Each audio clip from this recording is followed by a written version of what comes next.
자, 오늘은 드디어 시간 이어서 노아의 세 아들 셈과 함과 야벳, 그 다음에 전혀 정반대된 인물 니무롯과 함께 이제 살펴보고자 합니다. 자, 오늘 대충 개요는 이제 셈과 함과 야벳하고 왜 지금 이 세 명의 사람들이 현재 우리 인류하고 관련이 있는가, 어떤 관련이 있는가, 또 하나님께서 이 세 아들을 어떻게 얘기를 했길래 이런 역사의 흐름을 가져왔는가, 그걸 같이 살펴보겠습니다. 또 마지막으로는 이제 바벨의 어떤 의미와 바벨론이 가져다주는 이 시대의 영적 의미가 어떤 관련이 있는지 한번 보도록 하겠습니다. 사실 우리가 성경을 읽을 때 모든 게 다 중요하지 않는 부분이 없지만은 특별히 하나님께서 포인트를 줘서 주시는 말씀 같은 게 있습니다. 오늘 이제 셈과 함과 야벳을 들어가기 전에 이제 어떻게 보면은 노아가 방주에서 나왔을 때 그야말로 얼마나 뭐랄까 황망했겠습니까? 왜냐면은 지금 펼쳐진 세계가 아무도 없어요. 그러니까 딱 8식구 외에는 아무도 없는 세상에 덩그러니 딱 내려왔어요. 상상을 한번 해보시면은 이게 참 어떻게 해서 이런 일이 일어났을까? 아마 그렇게 생각이 됐을 겁니다. 자, 그런데 노아는 방주에서 나와서 가장 먼저 했던 일, 이거는 뭐 성경뿐만 아니고 우리의 삶 속에서 놀라운 어떤 교훈이 될 수가 있습니다. 자, 잠시 살펴보겠습니다. 노아가 자기 아들들과 자기 아내와 자기와 함께한 자기 아들들의 아내들과 함께 나아갔고, 자, 나와서 뭐 했느냐? 노아가 주께 제단을 쌓고 모든 정결한 짐승과 모든 정결한 날짐승 중에서 취하여 제단에 번제물을 드렸더니 주께서 향기로운 냄새를 맡으시고. 자, 노아가 가장 먼저 했던 일은 나와가지고 뭐 집을 짓고 이게 아닙니다. 가장 먼저 제단을 쌓습니다. 제단을 쌓고 그 위에다가 정결한 동물을 하나님께 드렸습니다. 그러니까 하나님께서 그걸 흠양하셨다고 이렇게 되어 있습니다. 자, 물론 율법에는 분명히 나와 있지만 여기는 율법도 아닙니다. 그렇지만은 정결함과 정결하지 않는 것에 대한 이 말씀이 들어있죠. 그러면은 최소한 정결한 동물 그러면 뭡니까? 소나 양이나 염소, 날짐승은 비둘기일 겁니다. 자, 이걸 이제 드렸습니다. 그러니까 하나님께서 노아가 드린 이 번제를 받으셨다 이렇게 되어 있습니다. 자, 번제는 나중에 레위기를 통해서 5가지 희생 제사 중에 가장 첫 번째고 전체를 대표하는 제사이기도 합니다. 자, 그래서 이 안에는 늘 이게 들어 있습니다. 가장 먼저는 자신에 대한 속죄입니다. 왜냐하면 하나님께 가까이 나아가기 위해서는 반드시 나를 대속할 수 있는 희생 제물이 필요하죠. 또 그것만 있는 게 아니고 그렇게 됐으면 어떻습니까? 그 다음부터는 이제 감사가 나오는 거죠. 그 다음에 하나님과 화해가 이루어지고 또 그 제물을 통해서 내 삶을 다 주님께 드리겠습니다. 이 모든 것이 포함된 게 바로 번제라고 우리가 이미 배웠습니다. 자, 노아가 했던 행위는 뭡니까? 딱 한마디로 말해서 예배입니다. 새로운 세상에, 아무도 없는 세상에 처음으로 펼쳐진 세상에서 노아가 했던 것은 첫 번째 일이 바로 예배입니다. 마치 우리가 주의 첫날에 예배 드리는 것처럼, 자, 새로운 세상에서 노아는 이렇게 이제 드렸습니다. 그러니까 계속해서 포인트를 맞춰가죠. 그래서 이거는 창세기부터 계시록까지 계속해서 반복됩니다. 이게 바로 하나님께서 우리를 창조하신 목적이요, 또 피조물이 하나님께 어떻게 행해야 되는지를 분명한 모습으로 이제 보여주고 있습니다. 자, 그런데 이제 온 세상이 딱 8명인데 하나님께서 드디어 그 사람들한테 명령합니다. 물론 이제 이 말씀이 노아뿐만 아니고 노아의 아들들, 그 다음에 나중에 그 후손들한테까지 미치긴 하지만은 그때 이 말씀을 실제로 들었던 사람은 딱 8명입니다.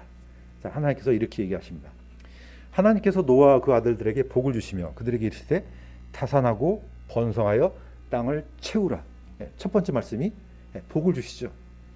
노아가 이제 번제를 딱 드렸더니까 드리고 난 이후에 하나님께서 그걸 흠양하시고 다산하고 번성해서 땅을 채우라 이렇게 명령하십니다. 자, 두 번째는 고기를 먹도록 허락하십니다. 그 전에는 사실 고기를 먹도록 허락하지 않으셨으니까 아마도 안 먹었겠죠. 뭐 가인의 후손들은 모르겠어요. 어쨌거나 하나님께서 이제 공식적으로 이제부터는 고기를 먹어라 한 게 바로 이제 노아 방주 이후에 이제 벌어진 사건입니다.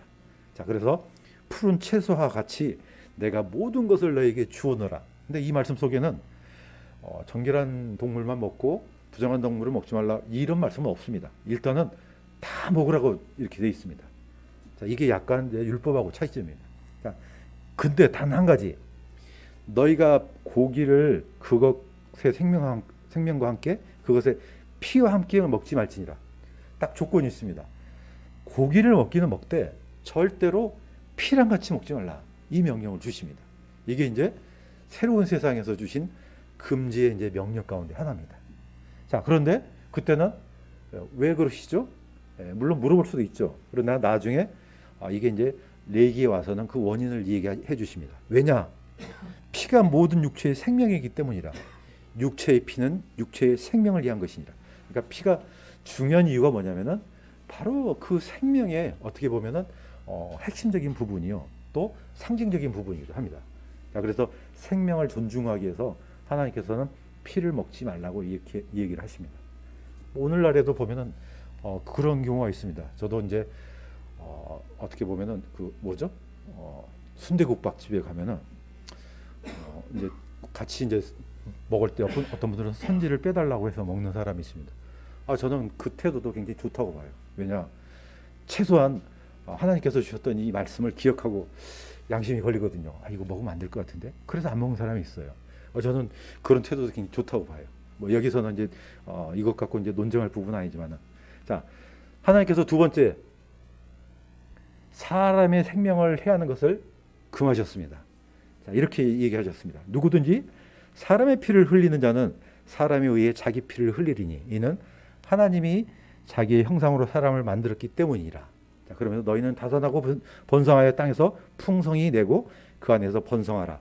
자, 이 부분을 이제 신학적인 용어로는 캐피탈 퍼니시먼트라고 이렇게 이름을 지었습니다. 그러니까 가장 근본적인 징벌, 그러니까 사람을 죽이면은 반드시 피를 흘린다.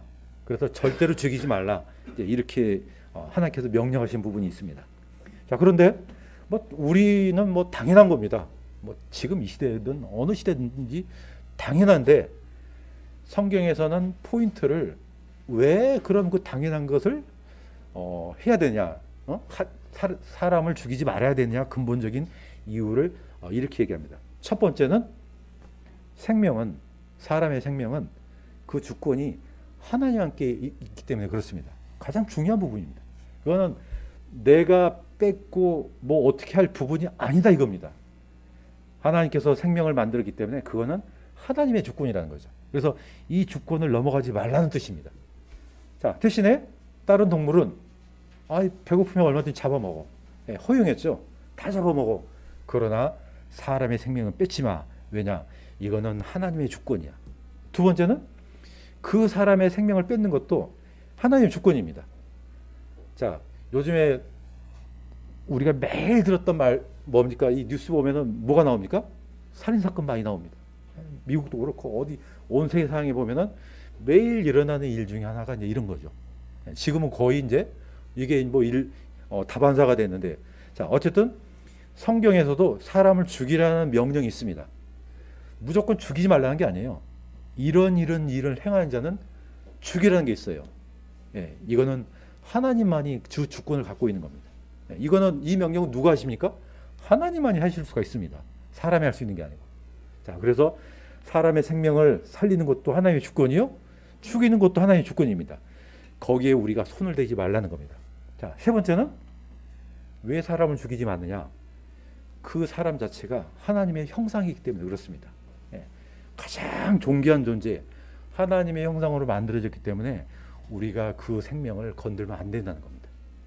자, 마지막은 그 사람의 생명을 빼앗으면 어떻게 됩니까? 하나님께서 분명히 명령하시기를 다산하고 번성하라고 했는데 이 기회를 뺏어버리는 거죠. 그래서 이 명령을 이제 주셨죠. 이걸 들었던 사람이 누굽니까? 노아의 가족들 8명이 이걸 듣습니다. 자, 뿐만 아니고 이 말씀은 이제는 성경에 기록돼서 모든 사람들이 알 수 있는 이제 그런 명령이 되죠. 자, 이게 이제 노아 홍수가 끝난 다음에 방주에서 나와서 이제 첫 번째 맞이한 세상에서 주셨던 하나님의 말씀입니다. 자, 또 한 가지는 하나님께서 이제 물로 심판하신 이후에 이렇게 이제 약속을 주십니다. 오늘날 많은 사람들이 무지개 하면은 무슨 생각이 듭니까? 별로 이렇게 좋은 이미지가 안 떠올릴 겁니다. 이거는 아주 사탄이 망쳐놓은 아주 심각한 겁니다. 자, 성경에 있는 대로 기록된 대로 제가 읽어보겠습니다. 내가 너희와 더불어 내 언약을 세우리니 다시는 내가 모든 육체를 홍수의 물들로 멸하지 아니할 것이요 또 땅을 멸할 홍수가 다시는 있지 아니하리라. 내가 내 무지개를 구름 속에 두노니 그것이 나와 땅 사이에 맺은 언약의 증표가 되리라. 자, 분명히 무지개는 하나님의 증표라고 얘기를 했습니다. 이거는 굉장히 중요한, 어떻게 보면요, 일종의 마치 우리가 그리스도인이 되었을 때 침례 받을 때마다 또 받았던 사람이 볼 때마다 생각나게 하는 것도 되고, 또 만찬을 볼 때마다 할 때마다 아, 이건 예수님의 죽음이구나 하고 이게 기억날 수 있는 것도 됩니다. 자, 이때는 뭐 교회가 없으니까. 그런데 하나님께서 무지개에 대해서 하신 얘기가 물론 심판을 하지 않겠다는, 물로 심판을 하지 않겠다는 언약도 되지만은 이게 더 중요한 게 있습니다. 뭐냐? 무지개는 아까도 얘기했던 것처럼 하나님의 창조의 주권을 기억나게 하는 겁니다. 우리 보통 어린 시절에 보면은 비가 쫙 내린 다음에 갑자기 해 나면은 무지개 보이잖아요. 어느 한 사람도 저 무지개를 가지고 아, 하나님께서 약속하신 거구나 이렇게 말하는 사람을 제가 듣지를 못했어요. 왜냐? 다 불신자들이기 때문에. 그런데 우리는 무지개를 볼 때마다 아, 노아의 방주 이렇게 생각을 해야 된다는 겁니다. 아, 하나님께서 온 세상을 물로 심판하셨구나. 다시 말해서 창조의 주권이 하나님한테 있구나. 또 두 번째는 무지개는 하나님의 심판의 주권을 생각나게 하는 이런 효과가 있어야 됩니다. 딱 보고 아, 하나님께서 인간의 죄들로 말미암아서 세상을 다 심판하셨구나. 이제 노아의 8 식구는 살아남았잖아요. 보고 야, 우리가 하나님의 은혜로 살아남았구나. 이 무지개가 바로 이런 아이콘이에요. 근데 지금 어떻습니까? 이 무지개가 마치 동성연애자들이 뭐 남자나 여자나 여자나 다 같이 하나에 어우러지면 이런 아주 변질된 이미지로 이미 세상에 지금 알려지고 있습니다. 그래서 이건 굉장히 가슴 아픈 일이죠. 그렇지만 또한 이거는 마귀의 작품입니다. 뭐든지 하나님께서 본래 의도를 우리한테 주셨는데 사탄은 이걸 완전히 망쳐버립니다. 좋은 의도를 아주 나쁘게. 그래서 나중에 그 이미지가 나쁜 이미지가 드는 거예요.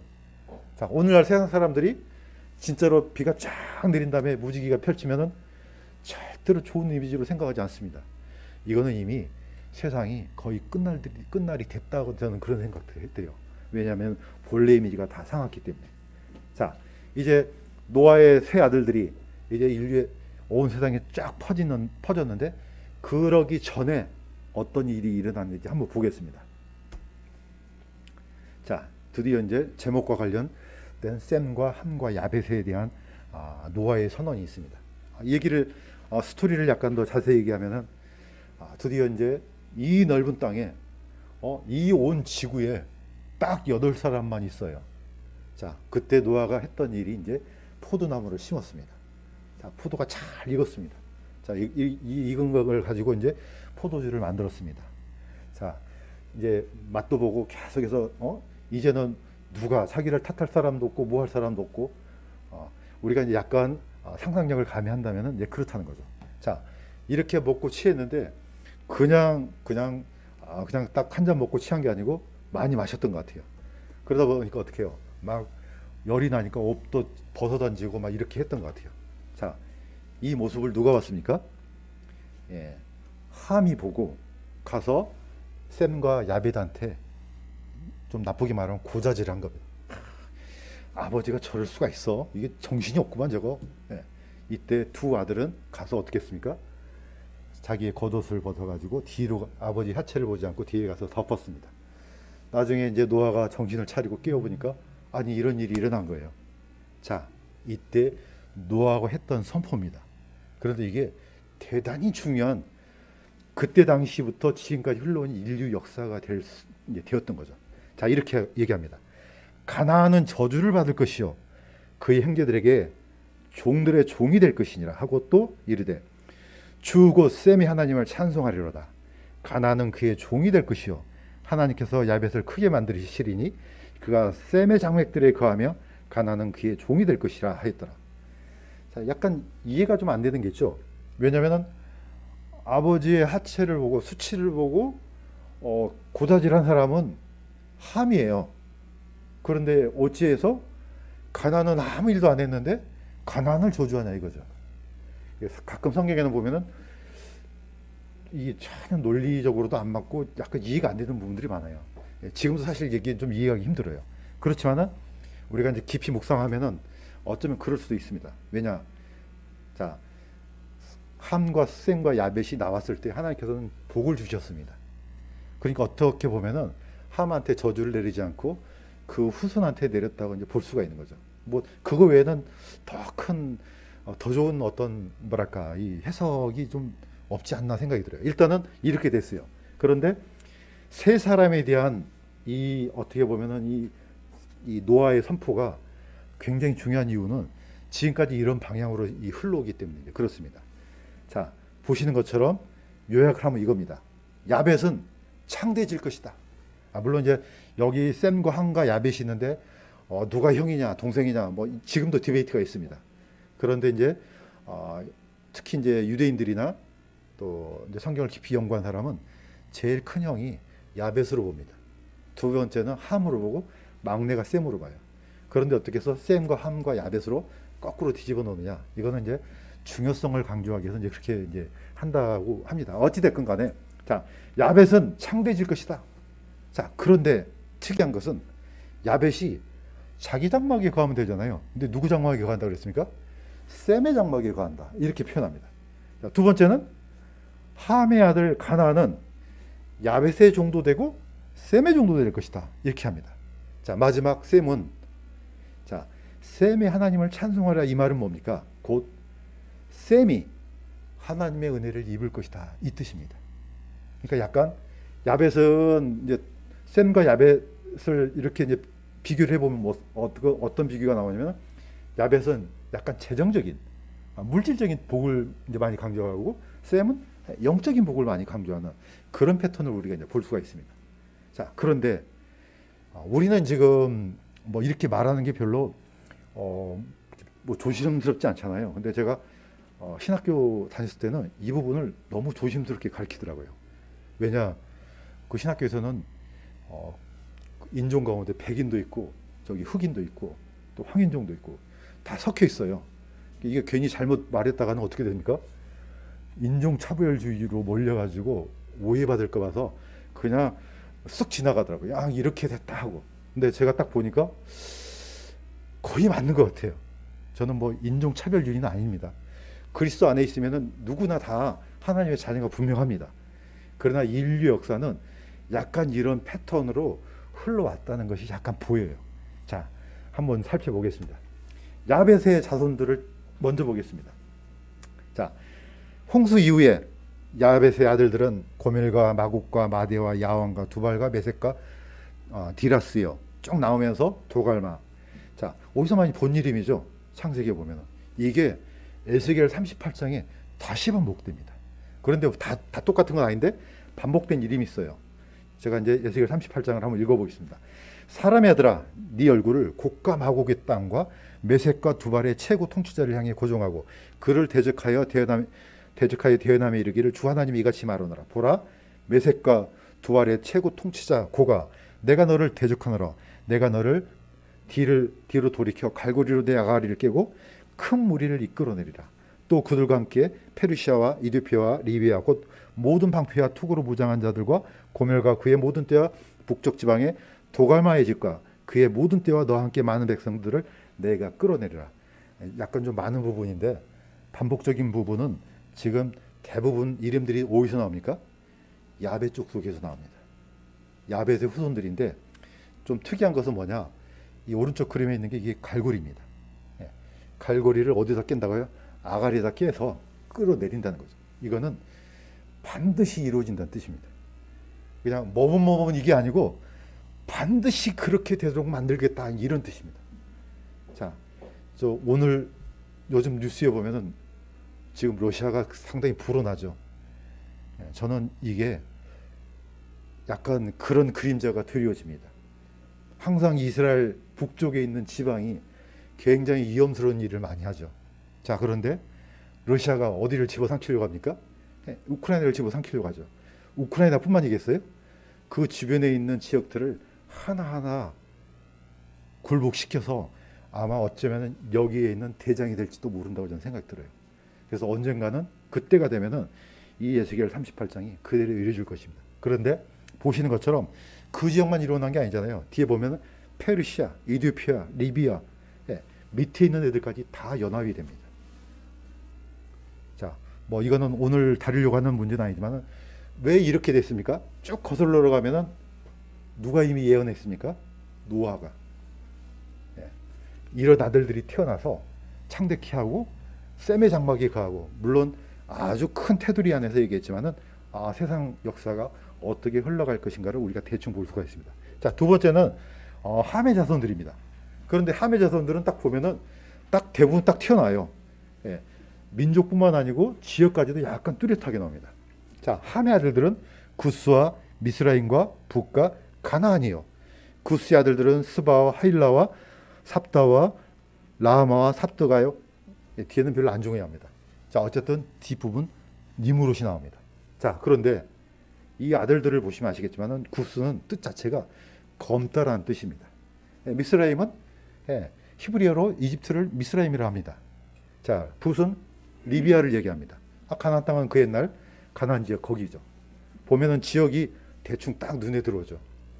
자, 주로 어디와 관련됩니까? 아프리카, 이집트, 이스라엘을 중심으로 해서 밑에 지방이죠. 자, 이 자손들이 이렇게 사실 퍼져 나갔습니다. 자, 그런데 이제 셈의 자손들을 한번 보겠습니다. 자, 셈은 여기 제가 읽겠습니다. 셈은 에벨의 모든 자손의 조상이요 그 형 야벳의 동생이라. 그에게도 자손이 태어났는데 셈의 자손은 엘람과 아수르와 아르박삭과 룻과 아람이요. 예, 사실 이 자손들의 이름을 보면은 뭐 이 발음하기도 어려워요. 셈과 함과 야벳의 자손들을 전부 다 합쳐서 보면요, 딱 70명이 나옵니다. 70이라는 숫자를 어디서 많이 들었죠. 모세와 70장로, 또 야곱의 70자손, 그 다음에 예수님의 70제자. 항상 70은 통째 숫자로 이렇게 나옵니다. 공교롭게도 이 후손들이 딱 70명입니다. 자, 어쨌든 이 사람들이 이제 퍼져서 온 세상을 채우는데 많이 듣던 이름이 나오죠. 엘람, 아수르, 그 다음에 아람. 예, 다른 것은 뭐 잘 눈에 안 들어옵니다. 그런데 사도행전에 보면 이게 반복이 되죠. 자, 우리는 바데 사람과 메데 사람과 엘람 사람과 또 메소포타미아와 유대와 갑바도기아 본도와 오시아. 자, 이런 지역 이름이 나오는데 거기에 뭐가 나옵니까? 메데가 나오죠. 그 다음에 엘람이 나오죠. 자, 메데는 바데는 페르시아, 메데는 옛날 뭡니까? 메데 사람들. 그 다음에 엘람 사람들. 오늘날 이제 인도 계열 또는 페르시아 이쪽 이제 그런 계열의 사람으로 이제 봅니다. 어쨌든 이런 사람들이 퍼져 나가는데 그 옛날 사도행전에도 다시 한번 반복이 됩니다. 자, 그런데 오늘날은 국가 경제가 정확하잖아요. 여기는 일본, 여기는 한국, 중국 정확하잖아요. 옛날에는 뭐 그런 게 없습니다. 그래서 성경에 있는 지명하고 또는 민족하고 이름이 사실 일치가 안 되는 경우가 굉장히 많습니다. 자, 그럼에도 우리가 대충 어떤 지역에 있던 사람들이구나 이렇게 이제 감을 잡을 수가 있습니다. 자, 예를 한번 들어보면은 고멜, 고멜이라는 이 단어는 나중에는 골로 바뀝니다. 자, 이 골이란 단어는 옛날 그 로마 시대 때는 갈리아 지역입니다. 갈리아 지역이면 오늘날 현재 프랑스하고 스페인 그런 지역입니다. 자, 이 사람들이 나중에는 어디로 쫓겨갑니까? 로마에 의해서 이제 정복당하다 보니까 그 위에 있는 계급 사제들이 어디로 가냐면은 영국으로 도망가죠. 자, 영국으로 도망갔는데 영국에서도 세력을 장악하지 못하고 나중에 앵글로 섹슨족이 쳐들어오니까 북쪽으로 올라갑니다. 그 북쪽, 영국에 있는 북쪽 이름이 뭡니까? 거기가 바로 스코틀랜드입니다. 그래서 스코틀랜드는 그 민족 자체가 갈리아족입니다. 다시 말해서 켈트족입니다. 영국은 나라는 하나지만은 저기 저쪽 섬에 있는 북아일랜드, 스코틀랜드, 그 다음에 잉글랜드, 또 웨일스로 나눠집니다. 축구도 보면은 네 팀이 나오잖아요. 한 나라 안에서. 자, 그러니까 그래서 영연방이라고 그러죠. 자, 원래는 이쪽 프랑스나 스페인 여기 이쪽에서 살았는데 쫓겨가서 저 위에서 이제 그 나라에 살잖아요. 그러니까 민족의 지명 이름하고 지명이 약간 다를 수 있다는 것을 이제 감안하기 위해서 이제 제가 이렇게 예를 든 겁니다. 자, 그래서 우리가 성경에 있는 노아의 아들들이 여기서 살았는데 이렇게 하기가 굉장히 어렵습니다. 그러나 대충 어떤 식으로 퍼져 나갔는지는 우리가 이제 쉽게 볼 수가 있습니다. 자, 그런데 또 한 가지 셈의 자손들의 지명이 모호합니다. 자, 이미 야벳 족속은 약간 유럽 쪽으로 퍼져 있다는 걸 우리가 알 수가 있습니다. 자, 함의 자손들은 아프리카 쪽으로 퍼져 있다는 걸 알 수가 있습니다. 그런데 셈은 약간 모호해요. 그래서 왜 이렇게 모호할까? 저는 그 생각이 들어요. 야벳이 어디에 있는다고요? 셈의 장막이 있다 그랬습니다. 그래서 공유된 부분이 많지 않나 이제 생각이 들어요. 그래서 뭐 셈이 쫓겨나서 그런 건지 아니면 공유되어 있는 건지는 모르겠지만 어쨌든 셈의 자손들은 계속해서 이제 동쪽으로 퍼져나갑니다. 그래서 이제 이런 인류의 역사의 흐름을 쫓아가는 사람들은 그래서 대부분의 동양인들은 셈의 계열로 보는 사람들이 많습니다. 그래서 우리나라도 셈족의 계열로 보는 사람이 있습니다. 뭐 자세히는 모르겠지만.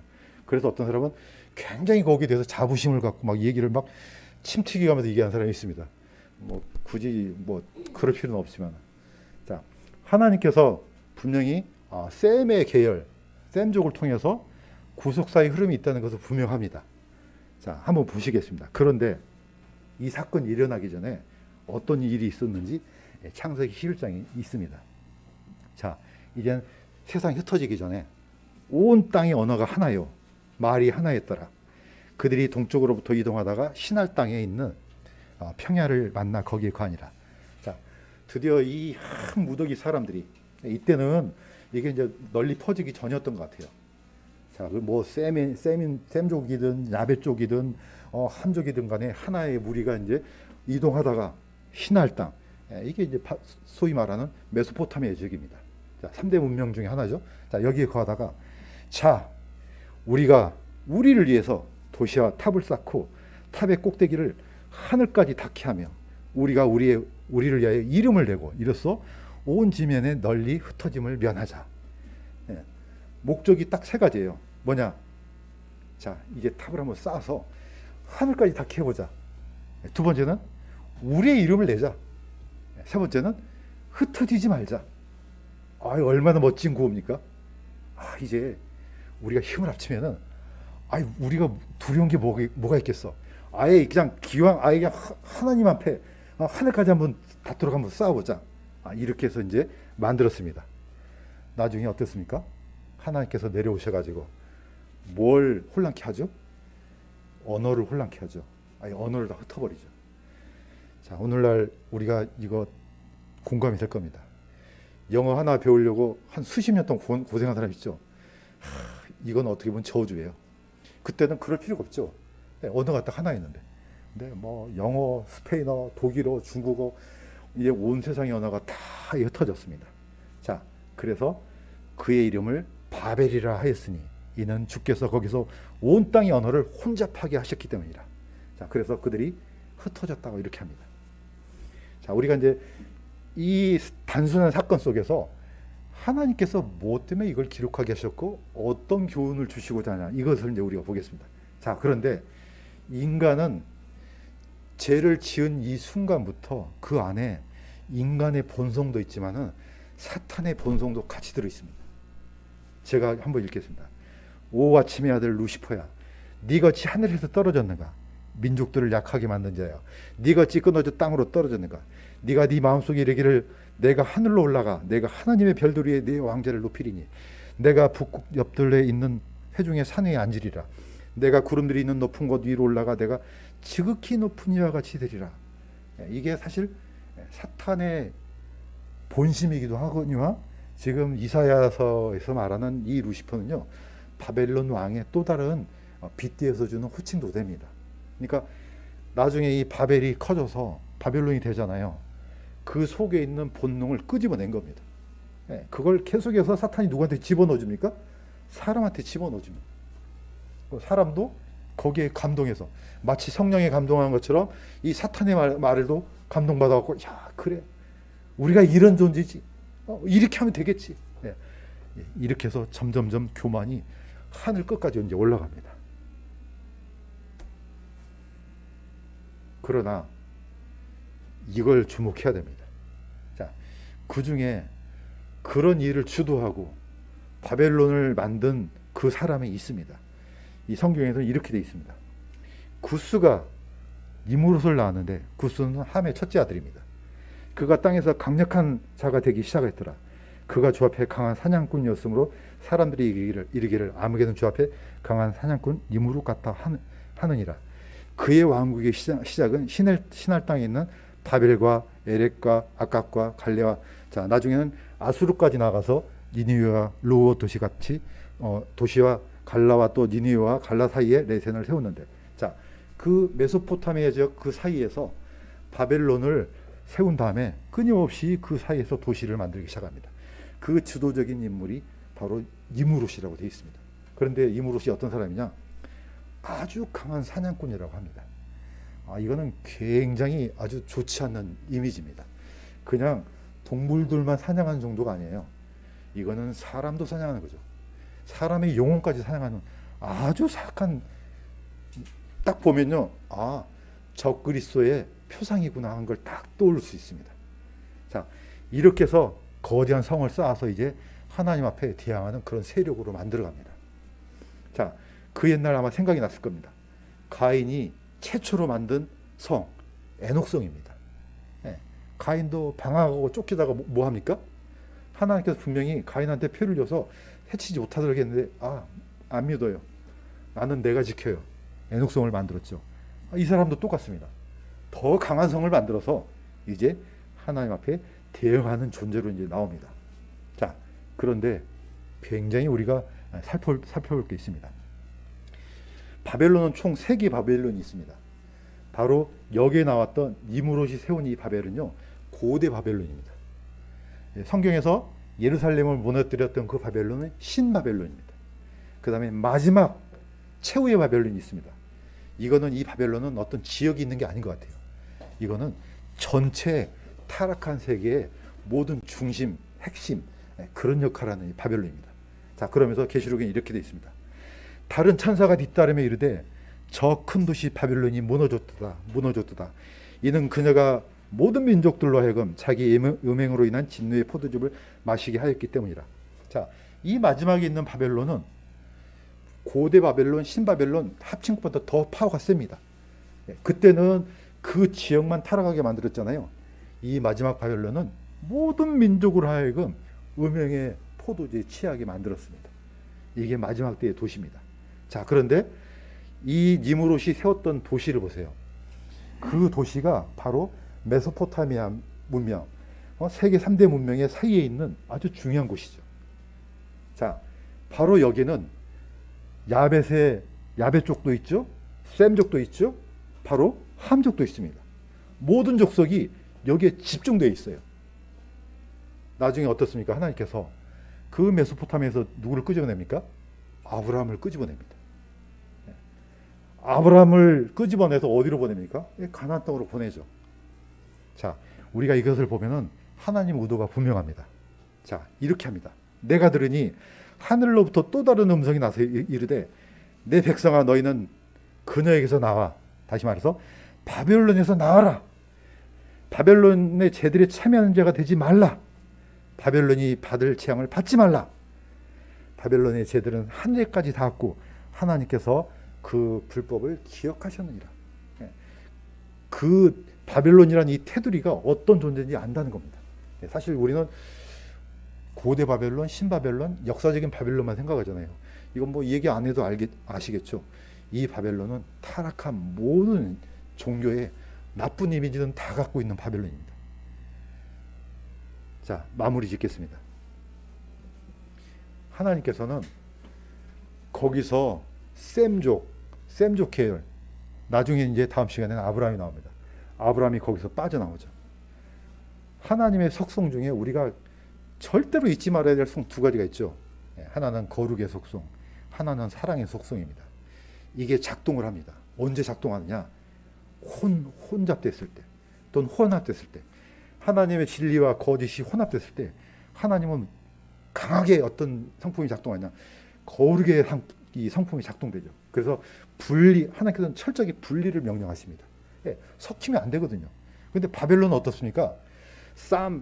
야벳 족속이든 셈 족속이든 함 족속이든 아예 다 하나가 됩니다. 거의 뭐 이거는 뭐라고 얘기를 해야 될까요? 완전 짬뽕이에요. 그런 데서 잊지 말라는 겁니다. 그러면서 고린도서 6장 14절에서 16절의 말씀이 아마 이거는 그런 굉장히 중요한 그런 우리한테 주신 말씀인 것 같습니다. 제가 한번 읽겠습니다. 너희는 믿지 아니하는 자들과 더불어 공평하지 않게 멍에를 같이 매지 말라. 의가 불의와 무슨 사귐을 갖겠느냐? 빛이 어둠과 무슨 친교를 나누겠느냐? 그리스도가 벨리알과 무슨 일치를 보겠느냐? 혹은 믿는 자가 믿지 않는 자 무슨 몫을 나누겠느냐? 하나님의 성전이 우상들과 무슨 조화를 이루겠느냐? 너희는 살아계신 하나님의 성전이니라. 하나님께서 이르시되 내가 그들 가운데 거하고 그들 가운데 거닐며 나는 그들이 하나님이 되고 그들은 내 백성이 되리라. 하나님께서는 끊임없이 거짓과 진실이 섞이는 거 이거 안 됩니다. 하나님을 대적하는 신앙, 하나님을 따르는 신앙 이거 섞이면 안 됩니다. 철저하게 분리를 요구하십니다. 그래서 바벨은 온 인류가 하나가 되는 겁니다. 그냥 되는 정도가 아니고 하나님을 향해서 대적하는 그런 이 흐름이, 그런 영이 흐르는 것이 바로 바벨이고 바벨탑입니다. 또 바벨론입니다. 오른쪽에 있는 그림은 혹시 아시는지 모르겠네요. 로마의 판테온입니다. 로마는 이 판테온 안에 세상의 모든 신들을 다 모아놨어요. 그냥 이게 다 알아서 자기가 좋아하는 대로 믿어. 다 신이야. 이게 바로 마지막 바벨론입니다. 마지막 바벨론은요, 모든 신을 다 하나로 모아요. 그래서 이거는 뭐 네가 하나님이고 내가 하나님이고 이거 없어요. 다 같은 신이에요. 지금 일어나는 현상이 바로 그렇게 지금 되어가고 있습니다. 단순히 그냥 나라가 나라를 대적하고 뭐 미화하고 전쟁하고 이 정도가 아니고요. 영적인 세계에서는 지금 이렇게 지금 함몰되고 있다는 겁니다. 그래서 하나님께서 그녀가 바벨론이 받을 재앙에 참여하지 말라. 철저하게 우리는 진리의 편에 서서 하나님께서 기뻐하시는 그 길을 따라갈 줄로 믿습니다. 기도